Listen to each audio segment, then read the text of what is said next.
name is Lala. I am Flex Coordinator at American Councils at Azerbaijan office. Today we will make you dolma from Azerbaijan National Kitchen with my family. Hello, welcome to my kitchen. My name is Zinet. I am Lala's mother-in-law. I am Russian literature teacher. Hello, my name is Bilal. I am 13 years old. Today I will help my family make a dolma. Now I will continue in my native Azerbaijani language. Dolmanın hazırlanması için 500 gram kuzu eti, bir de kuyruk. In order to make a dolma, we will need 500 gram meat, 2 orta boy soğan, 2 medium onion, konservleştirilmiş üzüm yarpağı kazada olar.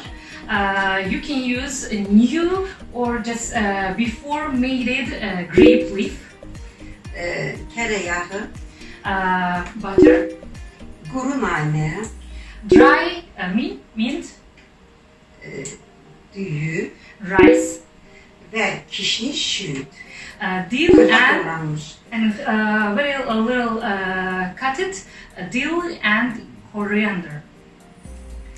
Əvvəlcədən böyük bir qaba öz ətimizi qoyuruq. Okay, now we put our meat in a big Bir qaşıq pot. duz, 1 teaspoon salt, soğanımızı Aynen. tökürük. Düyünü əlavə edirik. then we add rice. Yuyulmuş düyünü. It was already cleaned. Köyümüzü əlavə edirik. Our greens,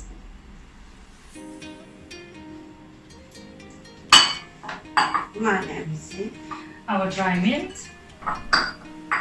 yağımızı and butter. əlavə edirik.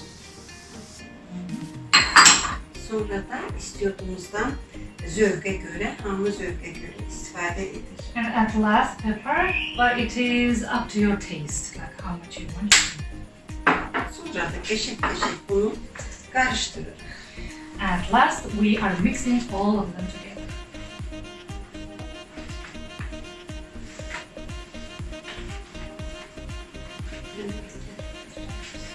Oh, it's not so good. It's raw, it's not cooked yet, but it's not very good. Delicious.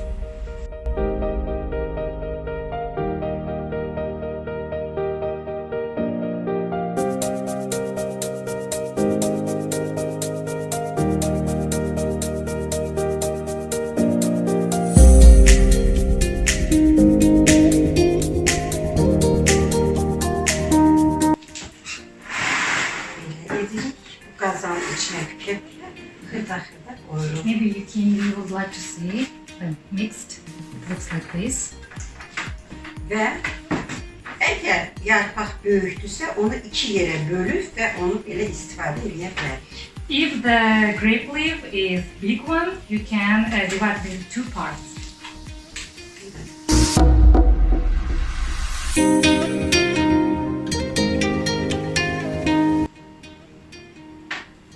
So we wrap it so small that you can just put it only once. We tell it like one bite dolma.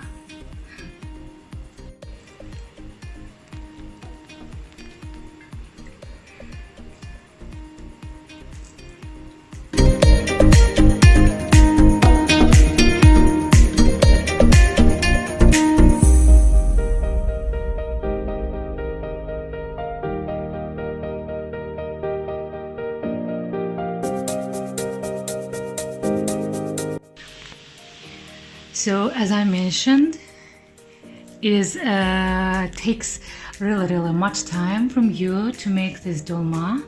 So that's why we haven't even come to the half of the meat. But our pot is getting full. So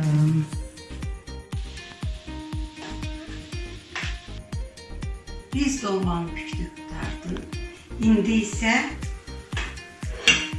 boş kapla dolmanın üstünü örtülük ki açılmasın. Now finally we finished wrapping the dolma, and we put this plate on top of the dolma in order to avoid unwrapping the dolmas. Sonra ise üstüne su tökülür, temiz su. Then we add clean water.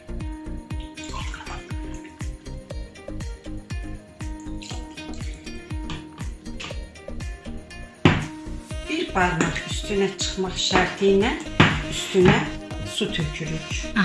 We add water, so you see there is a little bit on top of the plate as well. It should be like this. Sonra ise ocağa koyulur. Now we are going to put it on.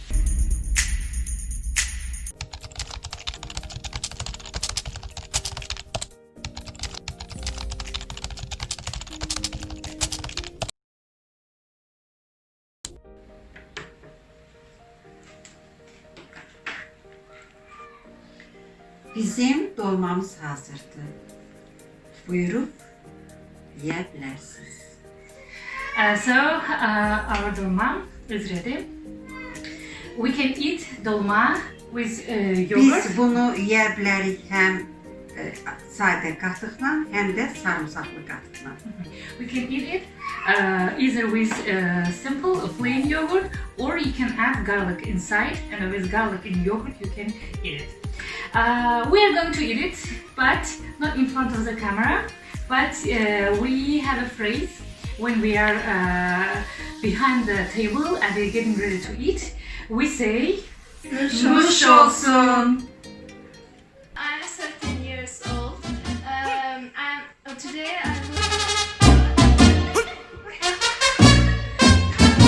Today we will make dolma from Azerbaijan kitchen. So our dolma is ready. So as you saw, just come on.